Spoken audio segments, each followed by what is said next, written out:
ഈശോമിശിഹായ്ക്ക് സ്തുതിയായിരിക്കട്ടെ. Praise the Lord. Hallelujah.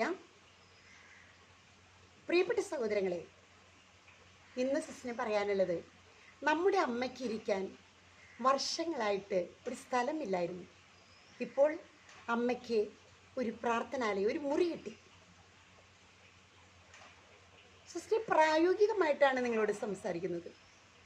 Simple faith, ശുദ്ധ വിശ്വാസമുള്ള മക്കളോട് നിങ്ങൾക്കിത് പ്രായോഗികമാക്കാൻ സാധിക്കും. കണ്ണും പൂട്ടി പരിശുദ്ധാത്മാവിനെ, പരിശുദ്ധ അമ്മയെ കണ്ണും പൂട്ടി വിശ്വസിക്കുക, അനുസരിക്കുക. മുറി കിട്ടി, ഒരു കുപ്പത്തൊട്ടിയാണ് കിട്ടിയത്. പക്ഷെ നമ്മൾ എങ്ങനെ അതൊരു ദൈവത്തിൻ്റെ ആലയമാക്കി മാറ്റും? നമ്മുടെ അമ്മയ്ക്ക് ഇരിക്കാനുള്ളതാണ്. ഒരുപാട് ആശയങ്ങൾ